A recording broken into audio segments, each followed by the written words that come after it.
Hello everyone, welcome back to our quick revision series. Today we are diving into topic 1.2 of IBDP ESS course where we will unpack the core ideas you need to know for your studies.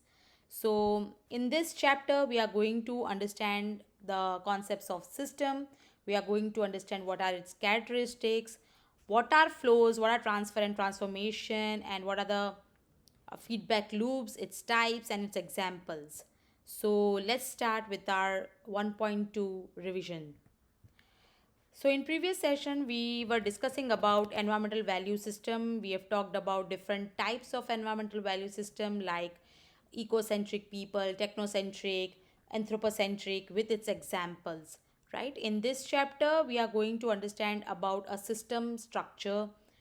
So what is exactly system? So a system is an interdependent components forming an unified whole, right? So system is everywhere, right? If you see any educational institution or any company, or if you consider tree, a tree, even tree can also be considered as a system. Why? Because there are so many different parts of trees like leaves and trunk and stems, and each part performs in its individual function, and collectively through the interdependent process they function as a system, right? So system is everywhere where the interdependent components form a complete system, right? So we if you consider it as a storage, then every system has storages, right, where it's actually the things are present, right? So if you talk about the storages for carbon cycle, then we know that wherever the carbon is present,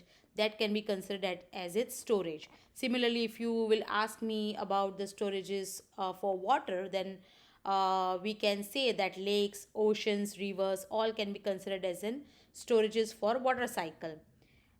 Here you need to understand one thing, that whenever the system diagram is asked in exam, you have to show it in three things. Like you have to show three things. You have to show inputs, the second thing is output, and the processes, right? So generally in IBDP we generally write it in a such a way that in left hand side we show an inputs, right hand side we show outputs, and in the center we write the processes, right? So any you can be asked to draw system diagram of anything, right? You can also be asked to draw the system diagram of agriculture, right? So agricultural farm, so you know what are the inputs, so you can consider it like antibiotics or seeds or fertilizers or pesticides, all can be considered as an input.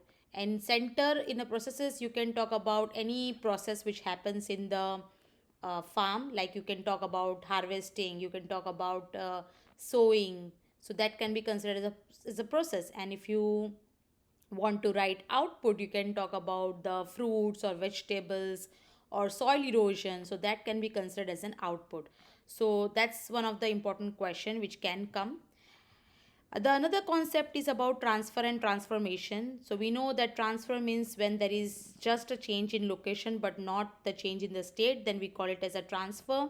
And when the state changes, then we call it as a transformation, right? So you should be able to identify transfer and transformation in any cycle. So most commonly water cycle, carbon cycle, and nitrogen cycle. So in that cycles you should be able to identify what are the transfer and transformation, right? So transfer, you can talk about anything like where there is a, like where in water cycle we have a runoff, right? So that can be considered as a transfer. Evaporation can be considered as a transformation because we know that the state is getting changed, right? So precipitation is a transfer. Condensation, evaporation, respiration, that are the examples of transformation. Now there are three types of systems: closed system, open system, and isolated system. Closed system means when there is just an exchange of an energy taking place and not matter. So if you consider earth as a system, then it's a closed system because there is just an exchange of energy taking place but not matter.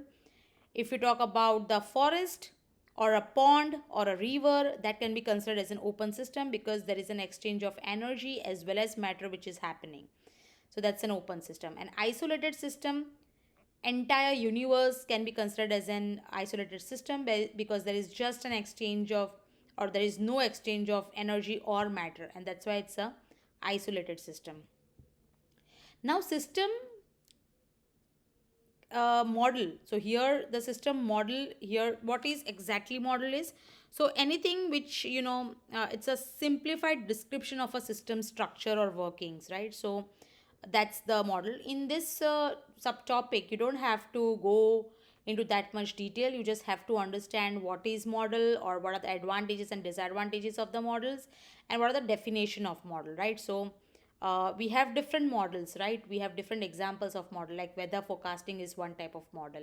Charts or graphs can be considered as a model, right? So what could be the advantages of that model? Because it simplifies the complex processes, right? So we if you want to predict what will be the weather of a particular place after 1 week, then you get some idea through the model, right? But what are the limitation of this model is that sometimes it oversimplify the process, oversimplify things, right? So it sometimes it also loses that kind of a precision, because it will oversimplify things in such a way that the original everything you can't show it, right? So that's limitation. Now, two types of equilibriums are there: steady state equilibrium and static equilibrium. Static equilibrium, when there is no input, no output, and generally it is you will see it in non-living things, right? If you like, one of the example is if you just keep a chair, right, and if you are not moving that chair, that chair is going to be in that place for a long period of time, right? So that's a static equilibrium, which is generally not happening in living organisms. Steady state equilibrium is something where there is a constant inputs and outputs, so there is very much fluctuations which are happening. Like if you talk about a human body temperature, so which is maintained at 37 degrees Celsius. So there is this continuous input and output. There is a change that is happening. The temperature is increasing, temperature is also decreasing, right? So that's a steady state equilibrium. Now, very, very important concept is about the feedback mechanism, which you need to prepare exactly. Like examples, also you need to remember. The definitions are also very important. So, what is this negative feedback? So, it's a mechanism by which you know, the nature or the forest or the environment maintains equilibrium, right? So how it happens, so one of the example is the predator prey relationship. So very simple example is there, like if the population of prey increases, right, then the population of predator will also increase.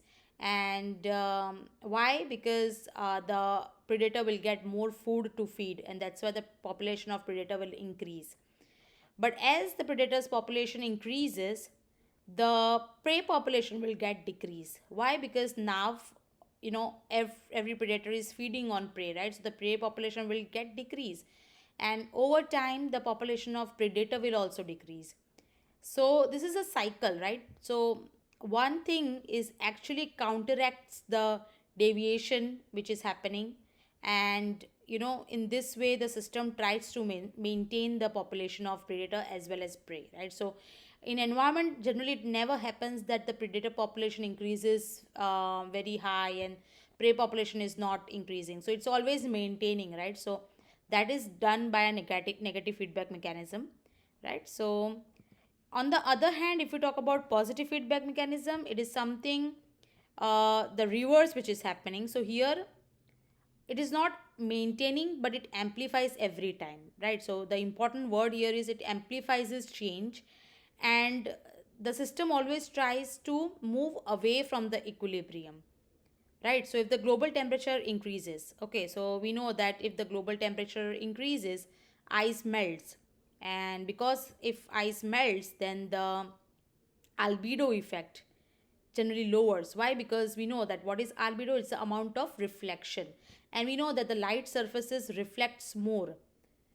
So when the ice melts, there is the albedo which gets lower, and more solar radiation will get absorbed, and in along with that, the global temperature will rise further because there is more absorption which is happening.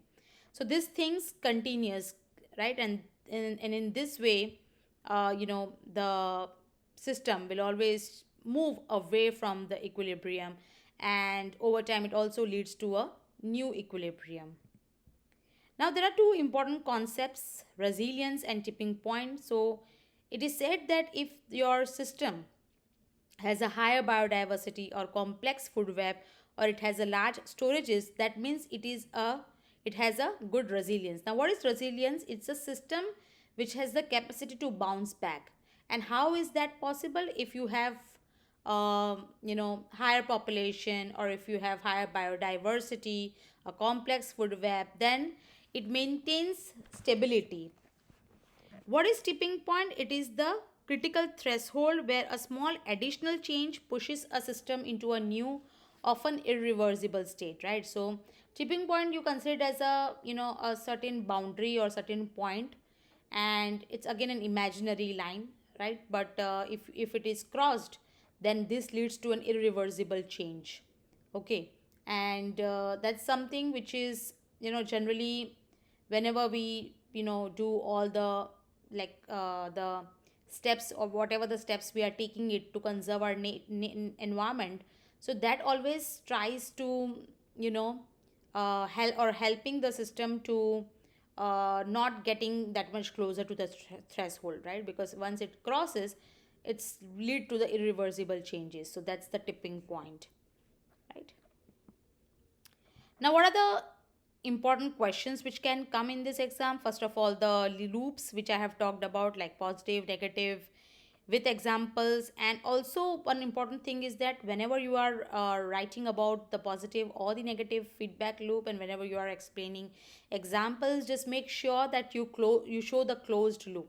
Okay, don't write just predator prey relationship. You need to explain the whole loop, and you need to close the loop while writing an example. The another thing is about the concept of resilience and tipping point. They can ask definition, they can ask the concepts in paper 1 also. So yeah, best wishes, and in next class we will discuss about topic 1.3. Thank you.